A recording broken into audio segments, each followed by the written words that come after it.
Hey everyone, I'm Isaac and welcome back to Isaac Reviews 2025. The Predator franchise has never been the most consistent in terms of quality, at least after the first one. At best, the movies were okay, and at worst, complete garbage. But then, 10 Cloverfield Lane director Dan Trachtenberg stepped in to give his own take on the franchise for Hulu, and both times were easily among some of the best movies we've gotten in the series. First, there was Prey, which combined the exciting Predator action with an interesting showcase of Native American culture. Then earlier this year there was Killer of Killers, a thrilling animated anthology seeing the monster across 3 different time periods with some of the best animated action of the year. And now Trachtenberg is finally making the jump to the big screen with Predator Badlands. This year has been rough for Disney with several box office failures and major controversies. In fact, my mutual Razor said this would be the last film he'd see from Disney for a while, at least legally.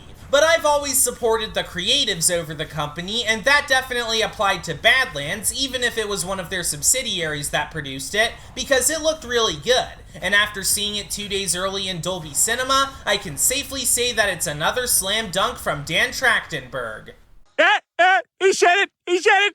Unlike the other Predator movies, Badlands focuses on a predator from the Yautja tribe named Dek, played by rookie actor Demetrius Schuster. I'm not even gonna attempt to pronounce that last name because I know I'm gonna butcher it. Also, I don't know if this is just me, but he looks like a slightly younger Aaron Pierre. Back on track, Dek is the runt of his clan who recently crash-landed on Genna, one of the most hostile planets in the galaxy. There he meets Thea, a Weyland-Yutani synthetic who was damaged while studying the planet, and together they team up to take on one of the deadliest creatures there. The best way I can describe this is that it's essentially a combination of Dan Trachtenberg's previous 2 Predator movies. It has the exceptionally directed and exciting action of Killer of Killers, but also the in-depth world building and character development of Prey. Sure, it's a story we've seen before, but even if it's not the most original thing out there, it still provides some great moments between our leads as they traverse this unforgiving landscape.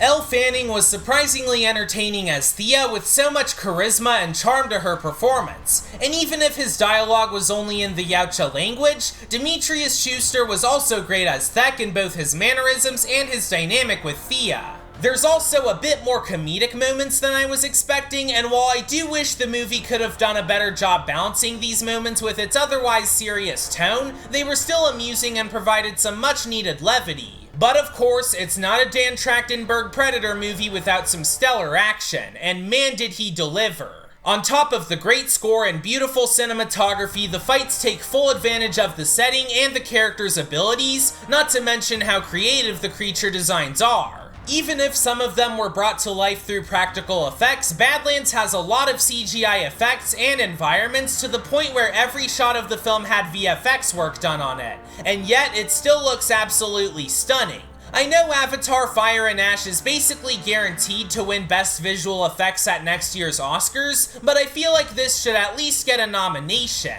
As a whole, even with a few minor things it could have done better, Predator Badlands is absolutely one of the best films in the franchise. And honestly, I think Dan Trachtenberg should just direct every Predator movie from here on out, given how good his track record has been. It's a thoroughly engaging and exciting story with some worthwhile character development and world building, stellar visuals, and thrilling fight scenes. So obviously, if you're a fan of Trachtenberg's work on this franchise, this is definitely a must-watch, and it's definitely getting an 8.5 out of 10 from me. Next time, I'll be talking about The Running Man. 2025 has been quite a year for adaptations of Stephen King books, and even if this latest one's reception has been just okay, all things considered, I still think it looks pretty good, and I'm hoping that'll be the case. So if you're excited for that review and others like it, then subscribe to the Isaac Carthy channel, and I'll see you all later.